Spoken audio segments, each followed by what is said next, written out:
Donald with Steam-Brite Supply, and today I want to talk to you about some different options that you have in order to freeze protect your equipment, especially if you're going to ship it or transport it. My favorite option is just to take an electric space heater. Typically they plug in a single outlet, usually they're about 1500 watts, and there's a low setting that you can put it on, and just put it in your service vehicle.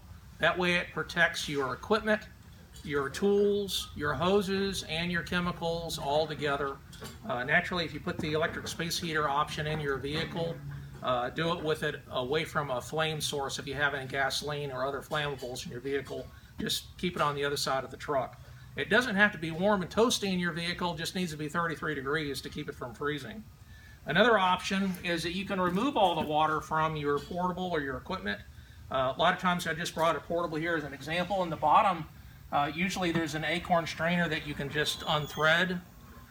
You could take a quick disconnect, not hooked to anything, snap it in the front of the machine to let the water leave the machine easily, and then literally just take a rubber tip blowgun off an air compressor and hold it over the port and initiate the gun, and that'll actually just push the water out. Another option would be to actually just put some antifreeze in the vehicle, in the machine itself, and plug it in and turn it on, again with the quick disconnect on the front, or maybe up to your tool or whatever, to actually flush the antifreeze through it, so that when you turn it off, you're parking it with antifreeze in the heater and in the pump and behind the gauge. So I like the space heater again because a lot of the chemicals are not freeze-thaw stable. If you look at like DuPont Teflon, if you use that fabric protection on your vehicle, that is not a freeze-thaw stable product, and there's a lot of others.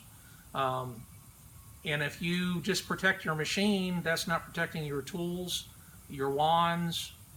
They all need to be protected against freezing as well. So here's some tips that you might choose to use, and thanks for watching.